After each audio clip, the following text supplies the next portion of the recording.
نماز میں شک کی دو صورتیں، اور جہاں تک شک کا تعلق ہے تو وہ نماز میں اضافے یا کمی کے مابین تردد کو کہتے ہیں. یعنی تردد یہ ہے کہ زیادہ پڑھی ہے یا کم پڑھی ہے. اس کی مثال یہ ہے کہ آیا اس نے 3 رکعت ادا کی ہے یا 4. اس صورت کی 2 حالتیں ہیں. نمبر 1، کسی ایک چیز پر یقین ہونا. زیادتی یا کمی میں سے کوئی ایک پہلو زیادہ راجح ہوگا. جو پہلو اسے راجح معلوم ہو اس بنا پہ نماز مکمل کر لے اور سلام پھیرنے کے بعد سجدہ سہو کرے.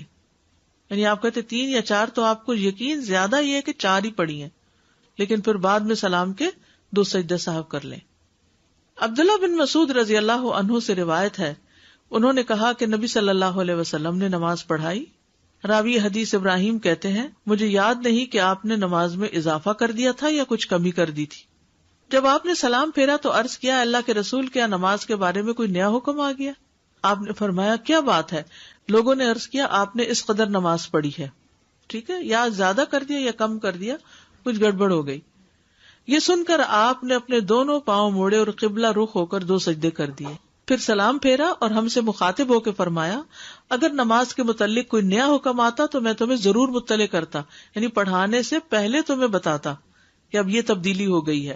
لیکن میں بھی تمہاری طرح ایک انسان ہوں، جس طرح تم بھول جاتے ہو میں بھی بھول جاتا ہوں، اس لیے جب میں بھول جاؤں تو مجھے یاد دلا دیا کرو. اور جب تم میں سے کوئی اپنی نماز میں شک کرے تو اسے چاہیے کہ صحیح حالت معلوم کرنے کی کوشش کرے، پھر اسی پر اپنی نماز پوری کر کے سلام پھیر دے، اس کے بعد 2 سجدے کرے. تو شک کی صورت میں کیا ہے؟ شک دور کرے اور یقین کو بنیاد بنا کر نماز پوری کرے اور اس کے بعد 2 سجدے کر لے. ابو سعید رضی اللہ عنہ سے مروی ہے کہ نبی صلی اللہ علیہ وسلم نے فرمایا جب تم میں سے کسی کو اپنی نماز میں شک پڑ جائے تو وہ شک دور کرے اور یقین پر بنیاد رکھے. جب اسے نماز مکمل ہونے کا یقین ہو جائے تو وہ بیٹھے بیٹھے 2 سجدے کر لے. کسی چیز پر یقین نہ ہونے پر یا پھر اس کے نزدیک نقصان اور زیادتی میں سے کوئی بھی راجے نہیں، کوئی سمجھ نہیں آ رہی کہ کیا ہے، تو اسے کم رکعتوں پہ یقین کر لینا چاہیے، اسے بنیاد بنانا چاہیے. بس اس پر وہ اپنی نماز مکمل کرتے ہوئے سلام سے پہلے سجدہ سہو کرے گا. اس کی مثال یہ ہے کہ ایک شخص نے ظہر کی نماز ادا کی، 3ری رکعت میں اسے شک ہوا کہ آیا وہ 3ری رکعت میں ہے یا 4تھی میں. 3ری میں شک ہوا کہ 3ری میں کہ 4تھی میں، بس وہ 3ری رکعت کو راجح قرار دے کر 1 رکعت مزید ادا کرے گا اور سلام پھیرے گا اور سجدہ سہو کرے گا. ٹھیک ہے، یعنی 4تھی کا یقین نہیں ہے نا، 3ری کا تو ہے. ٹھیک، تو 3ری بنا کے 4تھی مزید پڑے گا. کم پر بنیاد رکھنا اور رکعت پوری کر کے سلام سے پہلے سجدہ کرنا. ابن عباس سے مروی ہے کہ ایک مرتبہ عمر رضی اللہ عنہ نے ان سے پوچھا اے لڑکے کیا تم نے رسول اللہ صلی اللہ علیہ وسلم سے یا آپ کے کسی صحابی سے یہ مسئلہ سنا ہے کہ اگر کسی آدمی کو اپنی نماز میں شک ہو جائے تو وہ کیا کرے؟ ابھی یہ بات ہو رہی تھی کہ سامنے سے عبد الرحمن بن عوف رضی اللہ عنہ آ گئے. انہوں نے پوچھا کیا باتیں ہو رہی ہیں؟ عمر رضی اللہ عنہ نے فرمایا میں اس لڑکے سے یہ پوچھ رہا تھا کہ کیا تم نے رسول اللہ صلی اللہ علیہ وسلم سے یا آپ کے کسی صحابی سے یہ مسئلہ سنا ہے کہ اگر کسی آدمی کو نماز میں شک ہو جائے تو وہ کیا کرے؟ عبد الرحمن نے فرمایا میں نے رسول اللہ صلی اللہ علیہ وسلم کو یہ فرماتے ہوئے سنا ہے کہ اگر تم میں سے کسی کو اپنی نماز میں شک ہو جائے اور اسے یاد نہ رہے کہ اس نے 1 رکعت پڑھی ہے یا 2 تو اسے چاہیے کہ وہ اسے 1 شمار کرے. اگر 2 اور 3 میں شک ہو تو انہیں 2 سمجھے، 2 اور 3 میں شک ہو تو 2 سمجھے، 3 اور 4 میں شک ہو تو 3 شمار کرے. پھر اپنی نماز سے فراغت پا کر سلام پھیرنے سے قبل بیٹھے بیٹھے سہو کے 2 سجدے کر لے.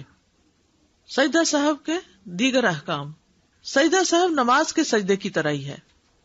سجدہ سہو 2 سجدے ہوتے ہیں، ان کے درمیان بیٹھا جاتا ہے اور اس میں مسنون یہ ہے کہ بائیں پاؤں کے اوپر بیٹھے، اس کے بعد تورک کرے یہاں تک کہ وہ سلام پھیر دے.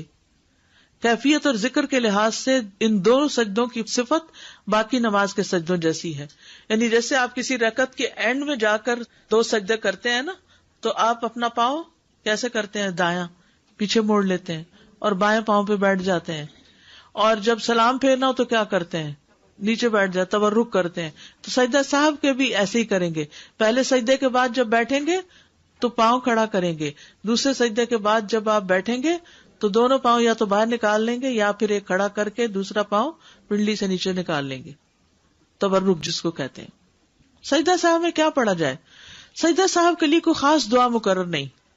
اس بنا پر ان کا حکم بھی نماز کے سجدوں کے حکم کے مطابق ہوگا، اور جو دعائیں نماز کے سجدے میں پڑھی جاتی ہیں، مثلا سبحان ربی الاعلی یا کوئی اور دعا، تو وہی پڑھی جائیں گی اس میں بھی، کیونکہ رسول اللہ صلی اللہ علیہ وسلم کا فرمان ہے بندہ اپنے رب کے سب سے زیادہ قریب اس وقت ہوتا ہے جب سجدے کی حالت میں ہو، اس لیے سجدے میں زیادہ سے زیادہ دعا کرو. نماز کے سجدے سے لمبا سجدہ کرنا، بعض لوگ سجدہ صاحب کرتے ہیں تو وہ جلدی جلدی دعا کر لیتے ہیں کہ یہ تو بس ایسے ہی جھونگے میں ہے، تو ذرا لمبا سجدہ کرنا چاہیے. ابو ہریرہ رضی اللہ عنہ سے روایت ہے کہ ایک مرتبہ رسول اللہ صلی اللہ علیہ وسلم نے 2 رکعتوں کے بعد سلام پھیر دیا تو آپ سے ذوالیدین نے کہا، اے اللہ کے رسول، کیا نماز کم ہو گئی ہے یا آپ بھول گئے؟ رسول اللہ صلی اللہ علیہ وسلم نے حاضرین سے پوچھا، کیا ذوالیدین نے ٹھیک کہا؟ لوگوں نے عرض کیا، جی ہاں. تو رسول اللہ صلی اللہ علیہ وسلم کھڑے ہوئے اور مزید 2 رکعتیں ادا کی، پھر سلام پھیرا. اس کے بعد اللہ اکبر کہا اور پہلے 2 سجدوں کی طرح یا اس سے طویل سجدے کیے اور اپنا سر اٹھایا. یہ اہم بات ہے، آخری جملہ، پہلے 2 سجدوں کی طرح یا اس سے زیادہ طویل سجدے کیے پھر سر اٹھایا. نفل نماز میں بھی سجدہ صاحب کرنا ہوتا ہے، صرف فرائض میں نہیں ہے. یہ ابن عباس نے اپنے وتر کے بعد صاحب کے 2 سجدے کیے. سلام کے بعد اگر گفتگو کر بھی لی تو بھی سجدہ صاحب کر سکتے ہیں. عبداللہ بن مسعود سے روایت ہے کہ نبی صلی اللہ علیہ وسلم نے سلام اور گفتگو کے بعد صاحب کے 2 سجدے کیے. جگہ سے اٹھنے کے بعد بھی واپس آ کر سجدہ صاحب کرنا. عمران بن حسین رضی اللہ عنہ سے روایت ہے کہ رسول اللہ صلی اللہ علیہ وسلم نے عصر کی نماز پڑھائی اور 3 رکعات پر سلام پھیر دیا.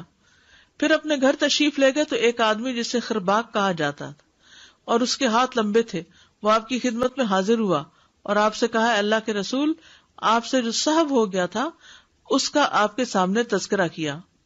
یعنی پھر آپ صلی اللہ علیہ وسلم سے جو سہو ہو گیا تھا اس کا تذکرہ کیا، یہ کہہ کے کہ اللہ کے رسول. آپ غصے کی حالت میں اپنی چادر گھسیٹتے ہوئے نکلے، حتیٰ کہ لوگوں کے پاس آ پہنچے اور پوچھا، کیا یہ سچ کہہ رہا ہے؟ لوگوں نے کہا، جی ہاں. تو آپ نے 1 رکعت پڑھائی، پھر سلام پھیرا، 2 سجدے کیے، پھر سلام پھیرا.